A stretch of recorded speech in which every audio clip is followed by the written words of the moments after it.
এমন হওয়া দরকার যে একটি চুল পরিমাণও কোনো মিথ্যা, কোনো সন্দেহের বিষয় যেন আমি কি আমার মুখ দিয়ে বের না। নিজের অযোগ্যতাকে স্বীকার করা, অযোগ্যতার বিষয়গুলোকে নিজে ভাবা, এটা অন্তরে বসানোর চেষ্টা করা, এটা যোগ্যতা অর্জনের একটি কি উপকরণ। কথা পর্যন্ত আমরা মনে করতেছি আমরা মতন মুসলমান কি আর কেউ আছে না।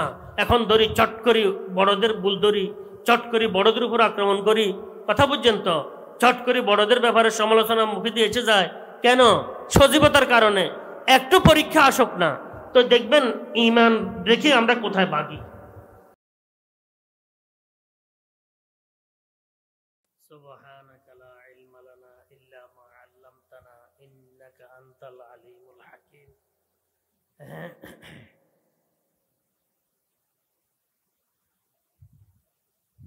দিনী যোগ্যতা বহু কম, নাই বললেই চলে।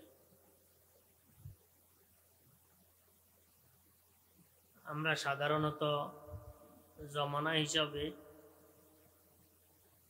উত্তম জমানা থেকে বহু দূরে পড়ে গেছি। মকান হিসাবেও বহু দূরে পড়ে গেছি আমরা। তো যোগ্যতা হিসাবে দূরে পড়াটা স্বাভাবিক, আমাদের মধ্যে এমন যোগ্যতা নেই।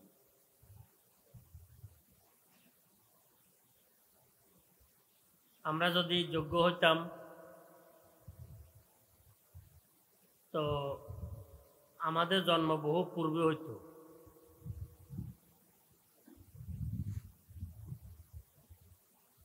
যোগ্যতা সম্পন্ন যে সমস্ত ব্যক্তিত্ব, ওনাদেরকে আল্লাহ পাক খায়রুল কুরুনের পাশে রাখছেন।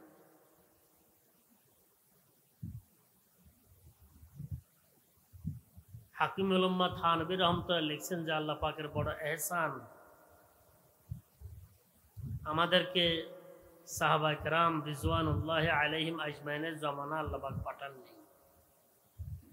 পাঠালে এত কষ্ট, এত ক্লেশ, এত মেহনত আমরা করতে পারতাম না। আমাদের কাছে এতটুকু যোগ্যতা নাই যে আমরা এত বড় ধরনের ধৈর্য আমরা গ্রহণ করতে পারতাম। হুজুরে আকরাম সাল্লাল্লাহু আলাইহি ওয়াসাল্লামকে ময়দানে রেখে আমরা বাগে চলে আসতাম।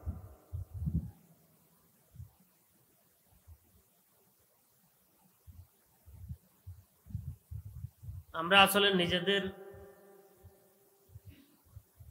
হাকিমুল উম্মাত থানভী রহমতুল্লাহ আলাইহির যেই বর্ণনা,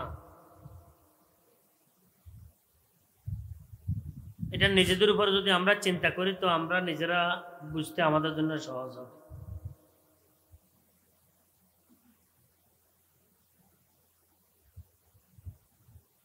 আমরা যখন আমাদের মনের চাহিদা হয় সেটা অর্জন করতে আমরা উঠে পড়ে লেগে থাকি, তখন সত্য মিথ্যা,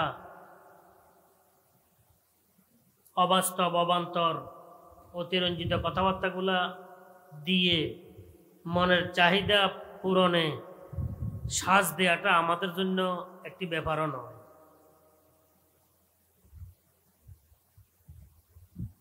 এটা নিজের উপরে যদি একটু নিজে চিন্তা করি তা আমরা বুঝতে পারব। এমনি আসলে চিন্তা করাও দরকার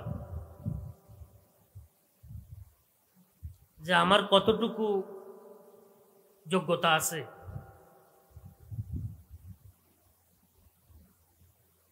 এটা চিন্তা করা দরকার। আমি হয়তো চিন্তা করি যে আমার এত মেহনত আমি করতেছি, আমি ইবাদত করতেছি, তেলাওয়াত করতেছি, কিন্তু একটা কাঙ্ক্ষিত পর্যায়ে আমি কেন পৌঁছি না, এটা দিলের মধ্যে আসতে পারে। কিন্তু আমার ইবাদত, আমার তেলাওয়াত এটা কতটুকু মান ধারণ করে আছে সেটাতে একটু দেখার বিষয় আছে।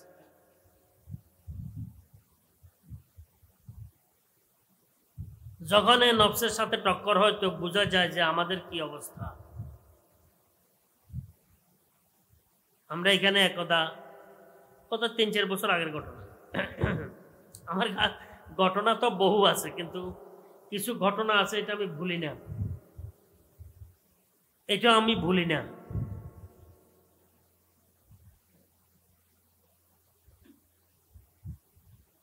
চিন্তা করতেছি বলবো কিনা, বলিয়ে দিই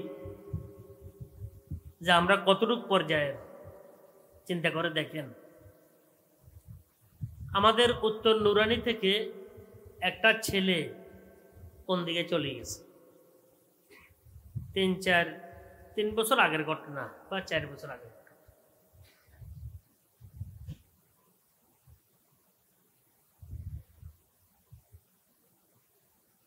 বাপে জানে ছেলেটা দুষ্ট প্রকৃতির, মায়া জানে। এলাকার কিছু মান্যগণ্য ব্যক্তি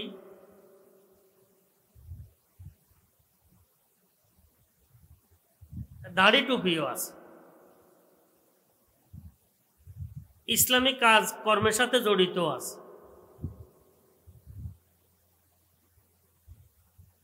খুব ভালো কথাবার্তাও বল, মানুষদেরকে হেদায়েত দিয়ে থাকে, আলেম না। এরা বাপের ধরছে যে তুই বল যে আমার ছেলেটাকে পিটাই কোনখানে কি তাড়াই দিছে, আর না মারি কোনানে ফেলে দিছে। বাবাকে আমি এটা কিভাবে বলবো, এটা আমি কিভাবে বলবো?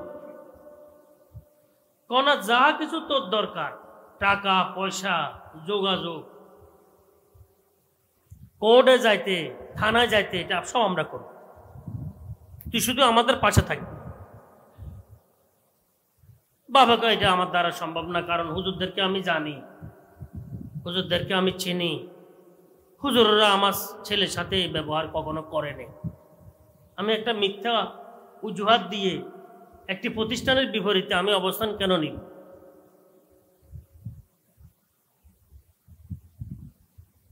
এরা মানতেছে না, এরা কয় না এটা হইতেই পারে না।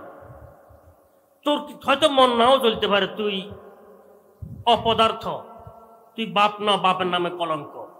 আমাদের এলাকার একটা সন্তান এইভাবে মাদ্রাসা থেকে চলে যাবে, এটা হইতেই পারে না।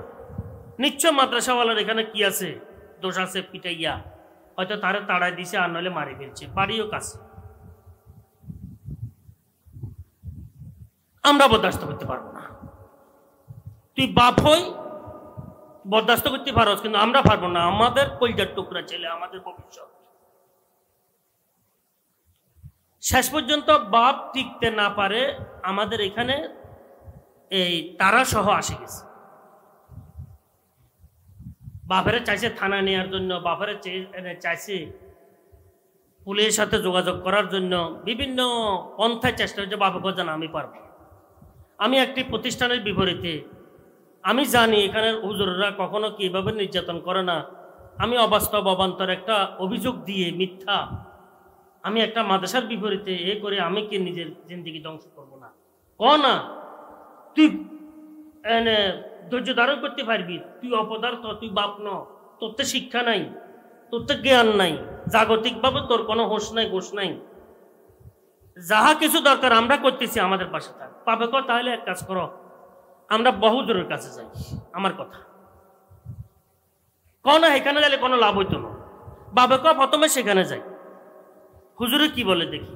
এটা আমাদের নুরানি উত্তর শাখা, এখান থেকে আধা কিলোমিটার হবে। এটা কিতাব বিভাগ, ওইটা নুরানি বিভাগ, এটা প্রাইমারি বিভাগ।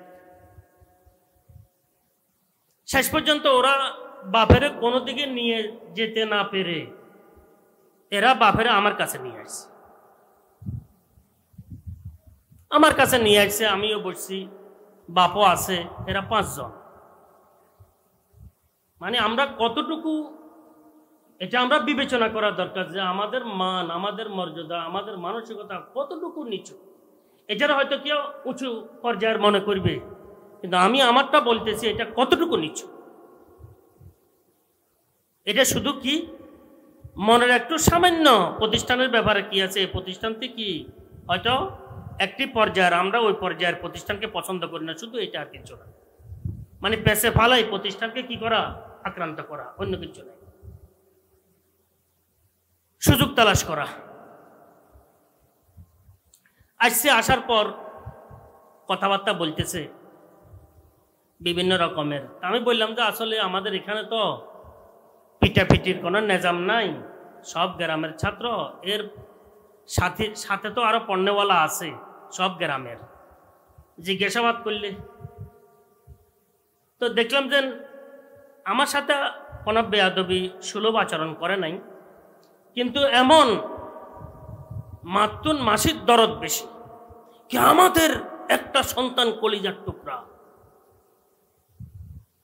আমাদের এলাকায় একটি প্রতিষ্ঠানে পড়ে, এখান থেকে সন্তানটি চলে গেল, কোনো খোঁজখবর পাই নাই, নিশ্চয়ই এখানে কোনো কিছু সমস্যা হইয়া গেছে। হুজুর হয়তো আপনি জানেন না, আমি হইতে পারে আমি জানি না, আপনিও তো জানান না। কর না, এটা নিয়ে আমরা চুপ থাকতে পারি না। এর বাপ চুপ থাকতে পারে, আমরা দেখতে পারি না, এটা আমার ভবিষ্যৎ।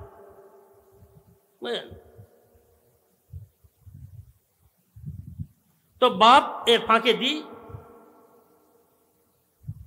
এই প্রস্তাব করতে গেছে, বাইরে গেছে, বাপও আছে। বাপ কিন্তু মাতে না, কোনো কথা বলতেছে। চায়ের থেকে কাপ গরম। গৃহস্থ কয় আমার গাবি জনমের বাঁধা, দালালে কয় বছর বিয়ান, বুঝছেন? এরকম দালালে তো প্রতি বছর বিয়া, গৃহস্থ কয়টা জনমের বাঞ্জা, কোন প্রতি বছর বিয়া দালালে। তো আমি এদেরকে জিজ্ঞেস করলাম যে এর আগে কোনো সময় ছেলেটা কোনো ঘর থেকে বাইরে হয়েছে বা মাদার থেকে বাইকছে কিনা।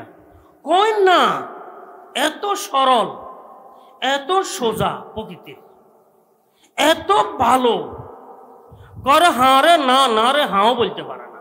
তো এই বগরের সাথে পাকের ঘর, পাকের ঘর তো বগরও একা আসে না, সে বগর থেকে পাকের ঘরে একা যায় না, এরকম। তো এটার ব্যাপারে আপনি বলেন যে কি হতে পারে এখানে। ভাষা খুব খারাপ জিনিস, বানায় কথা বলতে পারাটা এটা ভালো জিনিস নয়, কিন্তু হক হলে তো হক, না হলে কিন্তু বিপদ।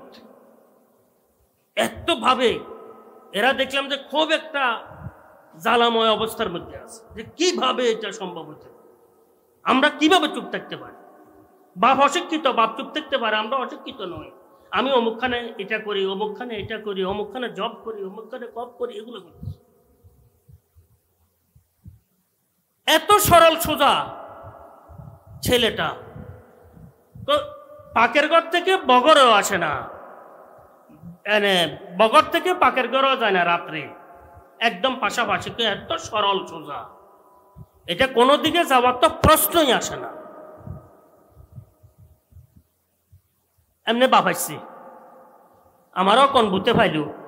আমি বাপেরে জিজ্ঞেস করছি যে আপনার ছেলে আর কোনো সময় বাইক দিলনি? আরো 3 বার বাইকছি।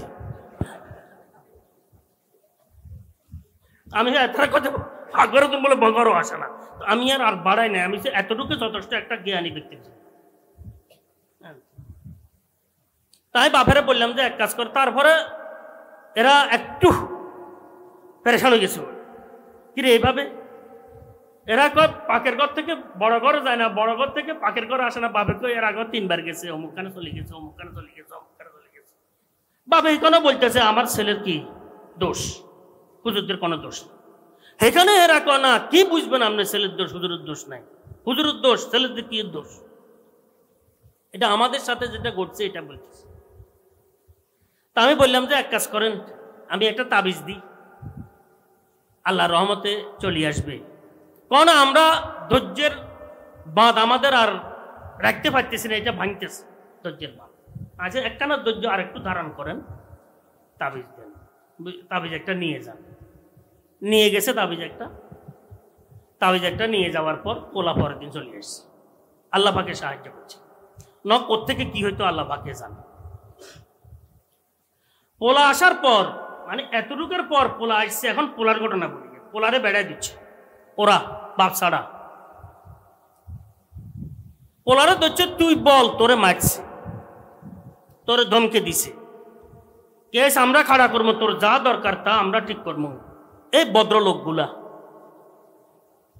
পোলা কয় না আই করছি, গায়ে একখান আইসে সিএনজি একখান, আই উড়ি গেছি উশিয়ার আরে হেনি নিচে গই, আই হিয়ন্তন রেল স্টেশনে গেছি গই, হিয়ন্তন আর সিটাং গেছি গো, আবার চলিয়ে আইছি, মানুষ যারে ভাড়া দিছি। পোলা কয় কথা বল ক না তুই ক, তোরে মারছে, মারার কারণে তুই ভাগছ, পোলারে বুঝাইতে আছে। পোলা ক না বাগে ওর তো ছোট, হ্যাঁ খটখট করে কই দিছে সমস্যা। একজনে বলি উঠছে যে পোলা কয় মারে ন, বাপে কয় এনে মারে ন, আপনারা এইভাবে ক না, সতর্কতা দরকার আছে। একটা প্রতিষ্ঠান যেভাবে সেভাবে চলতে পারে না, কথা বুঝছেন না। আমরা ছেলেগুলা দেবো, ছেলেটা সেখান থেকে ভাগবে কেন? চিন্তাটা করে দেখেন। আমি আপনাদের ক্ষেত্রে তো অনুরোধ করতেছিলাম, এরা কোনো অশিক্ষিত নয়, এরা বর্তমান পরিবেশে সুশিক্ষিত, এরা কোনো অভদ্র নয়, এরা ভদ্র বেশি, এরা কোনো বদ্দিন একবারে আল্লাহ ক্ষমা করেন ঈমান বিমুখ নয়, এরা ঈমানের দাবিদার, প্রত্যেকটা সমাজপতি এনে ঈমানের কাজ করে, ইসলামের কাজ করে, কথা বলছেন। আমি আপনাদেরকে বলতেছিলাম যে চিন্তা করে দেখেন, এটা আমার সাথে যে ঘটনাটা হয়েছে ওই ঘটনাটির কথা আমি আপনাদের সামনে আলোচনা করলাম যে আমরা কোন পর্যায়ে পৌঁছি। এটা তো অন্যের কথা আলোচনা করলাম, আমিও যদি আমার সাথে যদি কারো যদি সামান্য একটু লেনে দেনে বেশ কম হইয়া যায়, তো সেখানে আমি তিলের তাল করিয়া কি ছাড়ি, কথা বুঝছেন তো, আমি বালুরে পাহাড় করিয়া ছাড়ি। গত কয়েকদিন আগে একজন লোক আসছে, বিস্তারিত আলোচনা করতেছে, উনি আলেম, আরেক আলেমের ব্যাপারে আলোচনা করতেছেন, এ দোষ এ দোষ এ দোষ এ দোষ এ দোষ এ দোষ, বিশাল বিশাল ব্যাপার। তা আমি উনাকে বললাম যে শুনেন, সমঝোতার মধ্যে চলে যান, সংঘাতের মধ্যে কোনো রকমের আরাম নাই, সেখানে মিথ্যা ছাড়া এক কদম দেওয়া যায় না। একটা মিথ্যাকে সত্য প্রমাণিত করতে হলে 100টি মিথ্যা দিয়ে এটারে কি করতে হয়, সাজাইতে হয়, স্বাভাবিক কথাই। একটা মিথ্যাকে যদি সত্য প্রমাণিত করতে হয় যে আমি সত্য বলছি, এটা 100টা মিথ্যা লাগবে কমাস কম সেটাকে কি করতে, সাজাইতে। আমি বললাম যে আপনার কথাগুলো শুনি আমার কাছে লাগছে যে আপনার কথাগুলো পুরাটা ঠিক, ওনার বিষয়টি পুরোটাই কি বেঠিক। যখন ওনার কথাটা আমি শুনবো তো এমন হবে যে ওনার কথাটা পুরোটা ঠিক, আপনার কথাগুলো পুরোটা বেঠিক, একের হুবহু এভাবে বলছি। এই কারণে আপনারা নিজেরা বসে মীমাংসা করেন, মেম্বার আছেন, এলাকার চেয়ারম্যান সাহেব আছেন এলাকার, ওনাদেরকে নিয়ে আপনারা বসে এটা সিদ্ধান্তে পৌঁছে যান। আমার কাছে আসছে আমি সিদ্ধান্ত করে বললাম, আমি এই সমস্ত সালিশ মালিশ আমি যাই না, কারণ আপনার কথা শুনলে হেরগুলো সব মিথ্যা অনুভব হবে, আর ওরগুলো শুনলে আপনারগুলো সব মিথ্যা কি অনুভব। আমি আলোচনা করতেছিলাম, আসলে চিন্তা করে দেখেন বহু কেস আমাদেরও আছে, যখন একটু সামান্য ব্যতিক্রম হয়ে যায়, এই মহতমের সাথে কোনো শিক্ষকের সাথে কোনো মহতমের, সেখানেও তাত্ত্বিক বিষয়টি তালাশ করে নেওয়াটা কঠিন হয়ে পড়ে। এটা এমন একটা জমানা, আমরা মনে করি যে আমরা মুত্তাকি হইয়া গেছি, জাহেদ হইয়া গেছি, তারপরে আমরা ইবাদত গুজার হইয়া গেছি, তারপরে আল্লাহ ওয়ালা হইয়া গেছি, কথা বুঝেন তো, সব কিছু হয়েছি, কিন্তু ইনসান এখনো বনতে পারি নাই। আমরা মানুষ হিসাবে আমরা নিজেদেরকে আল্লাহ ওয়ালা বলি, নিজেদেরকে আমরা মুত্তাকি দাবি করি। হ্যাঁ, মানুষে হয়তো ভাবে মনে করে আমরা হয়তো জাহেদ নিজেদেরকে মনে করি, মানুষে হয়তো ভাবতে পারে মনে করতে পারে, কিন্তু নিজের খবর নিজে লওয়া দরকার, নিজের খবর নিজে লওয়া দরকার। আমরা এখনো ইনসান হইতে পারি নাই। এক বুজুর্গ লিখছেন, জাহেদ সুদি, বুজুর্গ সুদি, ওয়ালেকিন ইনসান না সুদি। জাহেদ হয়েছ, বুজুর্গ হয়েছ, সব কিছু হয়েছ ঠিক আছে, কিন্তু ইনসান হওয়া নাই। এখন আব্দ হওয়াটা বড় কঠিন। এমন হওয়া দরকার যে একটি চুল পরিমাণও কোনো মিথ্যা, কোনো সন্দেহের বিষয় যেন আমি কি আমার মুখ দিয়ে বের না হয়। তা আমরা চিন্তা করি দেখি যে আমাদের ওস্তাদে বিষয় আছে, আমাদের এই স্বাস্থ্যবাজ বিষয় আছে, বাড়ির আশা বিষয় নিয়ে আছে, আমাদের এই বাপের আর ছেলের বিষয়গুলো আছে, মহতমার শিক্ষকের বিষয়গুলো আছে। আমরা চিন্তা করি, দেখি যে আমরা সেখানে কি বলি, কি করি। নিজেকে উপরে উঠানোর জন্য, নিজের কথাগুলা সত্য বানানোর জন্য আমরা কি করি থাকি, এগুলো তো একটু চিন্তা করা দরকার। এটা চিন্তা করার পর তো বুঝে আসবে আসলে আমরা কোন পর্যায়ে আছি। আমরা হয়তো মনে করি আমরা যোগ্য, আমরা লায়েক, আমরা ফায়েক, আমরা অমুক, আমরা তমুক। আল্লাহ পাক হয়তো আমাদের দোষগুলো ঢাকি রেখেছেন, এটা আল্লাহ পাকের রহমত, হয়তো আল্লাহ পাকের এহসান, দয়া, তওবা ইস্তেগফারের জন্য সুযোগ দিয়ে দিয়েছেন। না হয় কিন্তু চেহারা দেখানোর মতন যোগ্যতা আমাদের কাছে নাই। আল্লাহ পাকে হয়তো ঢাকি রেখেছেন, আল্লাহ পাকে ঢাকি রেখেছেন এতটুকু কথা। না হয় কিন্তু আসলে বড় পেরেশানির বিষয়। কালকে কিছু মেহমান আসছিলেন, গতকাল না গত পরশু, গতকাল, সেখানে এই কথা আলোচনা করলাম, নুরানি মাদ্রাসার কথা আলোচনা করলাম। নুরানি মাদ্রাসার নুরানিয়ত, মহিলাদের অবাধ বিচরণের কারণে, ওস্তাদদের অবাধ কথাবার্তার কারণে, দেখাশোনার কারণে এটা দুলিশত হয়ে যেতেছে, অন্ধকারাচ্ছন্ন হয়ে যেতেছে, এটা আমি বললাম আর কি। তো সেখান থেকে ওনারা কথা বললেন যে আসলে মহিলারা ছেলে নিয়ে বসে থাকে, আমরা পড়াইতে হয় সেখানে, ছেলে থাকে না, মেয়ে থাকে না।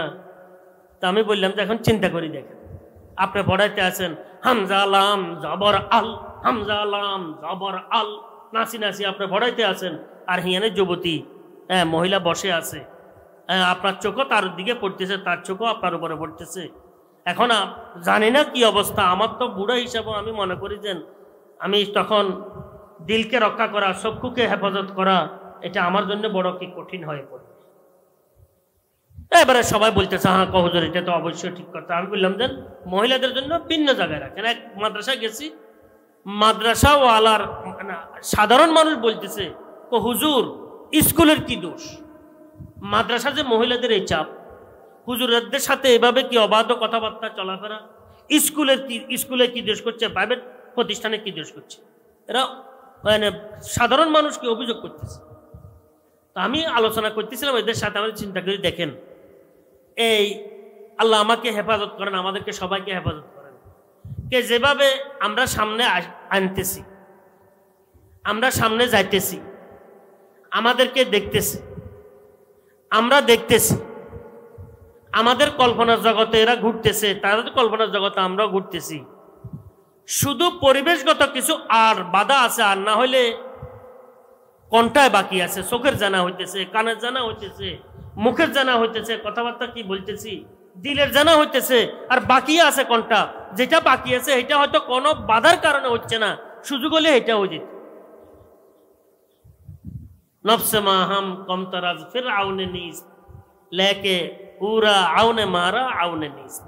আল্লামা রুমি রহমতুল্লাহ বলছেন নফসে মাহাম কমতারাজ ফির আউনে নিস লেকে উরা আউনে মারা আউনে নিস। আমাদের নফস ফেরাউনের থেকে কোনো দিক দিয়ে কম নয়। হে হয়তো সার্বিক সহযোগিতা পেয়েছে খোদাই দাবি করার মতো, যা করতে চাইছে সে করতে পারার জন্য যা সহযোগিতা দরকার, আসবাব উপকরণ দরকার, তার হাতে ছিল। আমাদের হাতে হয়তো এতটুক নয়। এই কারণে কি বিড়াল শিক্ষা লাখ পাইলে গোস্ত হারাম, এটা বিড়াল শিক্ষা লাখ পাইতেছে না। এই কারণে না, আমরা শিক্ষা লাখ পাইলে গোস্ত হালাল আমরা নিজেরাই কি গ্রহণ করে নিতাম। আমি এই কারণে বলতেছিলাম আসলে আমরা অযোগ্য। নিজের অযোগ্যতাকে স্বীকার করা, অযোগ্যতার বিষয়গুলোকে নিজে ভাবা, এটা অন্তরে বসানোর চেষ্টা করা, এটা যোগ্যতা অর্জনের একটি কি উপকরণ। যে আমরা অযোগ্য, আমরা অযোগ্য, আমরা অযোগ্য, বাবাই দরকার যে আমি অযোগ্য, আমি অযোগ্য, আমার এই অযোগ্য। আসলে নিজেকে কদমে কদমে ধরা দরকার, তুই অযোগ্য, তুই অযোগ্য, তুই অযোগ্য। তাহলে কমস কম অযোগ্যতার বিষয়টি দিলের মধ্যে বসলে হয়তো আল্লাহ কোনো ন্যূনতম কোনো যোগ্যতা দান করেন কিনা, এটা হচ্ছে আসল জিনিস।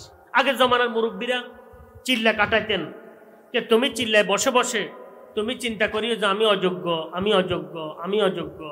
একজনকে চিল্লার মধ্যে বসাইছেন, বলছেন তুমি চিন্তা করিও যে আমি বলদ, আমি বলদ, আমি বলদ, আমি বলদ। হ্যাঁ, আগের জমানার মানুষগুলো তো এদের শক্তি সামর্থ্য বেশি ছিল, এদেরকে বড় এই কি করা হইতো, ট্রেনিং দেওয়া হইতো দুর্বল করার জন্য। আর আমরা তো এমনি দুর্বল, কিন্তু নফস সবল। ওনাদের শরীরগত ওনারা সবল ছিলেন, কিন্তু নফসগতভাবে ওনারা কি ছিলেন, দুর্বল ছিলেন। নফস ওদের ভালো ছিল। তো আমি এনে ষাঁড়, আমি বলদ কইটা বসে বসে চিন্তা কর। 40 দিনের পরে কেউ বাইরে আসা সোজা বাইরে চলে যায়, এখনো হয় নাই, আবার চিন্তা কর আমি বলদ। এবার আরো 40 দিন যাওয়ার পরে কইছে আবার বাইরে আসে, বাইরে না খালি এমনি এমনি কর। কি হয়েছে, সিং আটকাইতে আছে, সিং কি বাইরে হচ্ছে না। ওই বলদ হিসেবে করছে নিজের সঠিকভাবে, এখন ঠিক আছে। আমরা কমাস কম অযোগ্য, আমরা অযোগ্য, আমি অযোগ্য, এটা তো কমাস কম কি করা দরকার, চিন্তা করা দরকার। কিয়ামতের পূর্বে সবচেয়ে বড় বিপদ হবে যে নিজেদেরকে যোগ্যতা সম্পন্ন মনে করা হবে, নিজেকে আর অন্যকে অযোগ্য মনে করবে, নিজের রায়কে কি উপরে উঠানোর চেষ্টা করা হবে। ও আজাব কুল্লে ধীর আইম বেরাই। তো আমি আপনাদের খেদমতে অনুরোধ এতটুকু করলাম যে আসলে আমরা অযোগ্য। কেউ বিশ্বাস করুক বা করতে পারুক বা নাই করতে পারুক, কিন্তু তার হিসাব নিকাশের অভাব। হিসাব নিকাশ করলে কোনো অভাব কিচ্ছু নাই যে আমি অযোগ্য। কতটুকু অযোগ্য, শুধু আমলের ব্যাপারে অযোগ্য নয়, আকীদার ব্যাপারে অযোগ্য নয়, ঈমানি কারখানার ব্যাপারেও আমি অযোগ্য। আল্লাহ ক্ষমা করেন যদি পরীক্ষার সম্মুখীন হই, আমরা ঈমানটা ধরে রাখাটাও আমাদের জন্য বড় কি হবে, কঠিন বিষয় হয়ে যাবে। আল্লাহ পাক হয়তো সজীবতা রাখছেন, সাজ সজ্জার ভিতর দিয়ে রাখছেন, আরামে রাহতে রাখছেন, কথা পর্যন্ত আমরা মনে করতেছি আমরা মতন মুসলমান কি আর কেউ আছে না। এখন ধরি চট করি বড়দের ভুল ধরি, চট করি বড়দের উপর আক্রমণ করি, কথা পর্যন্ত চট করি বড়দের ব্যাপারে সমালোচনার মুখে দিয়ে এসে যায়। কেন? সজীবতার কারণে। একটু পরীক্ষা আসুক না তো দেখবেন ঈমান রেখে আমরা কোথায় বাগি। ঈমানটাও তো আমরা রক্ষা করতে পারবো না, আকীদা তো দূরের কথা, আমল তো দূরের কথা। আমরা এতটুকু অযোগ্য, এই কারণে আমরা নিজেদেরকে নিজেই মনে করতে হবে আমি অযোগ্য। জায়গা ধরার দরকার, বলে তুই এটা করছ তুই অযোগ্য, তুই এটা করছ তুই অযোগ্য, এই মিথ্যার আশ্রয় নিচ্ছ তুই অযোগ্য, অতিরিক্ত কথা বলছ তুই অযোগ্য, অতিরঞ্জিত কথা বলছ তুই অযোগ্য। এভাবে নিজেকে অযোগ্য যদি সাব্যস্ত করতে পারি, তাহলে হইতে পারে আল্লাহ পাকের পক্ষ থেকে ন্যূনতম যোগ্যতা আল্লাহ পাক দান করবেন। আল্লাহ পাক আমাদেরকে তৌফিক দান করবেন।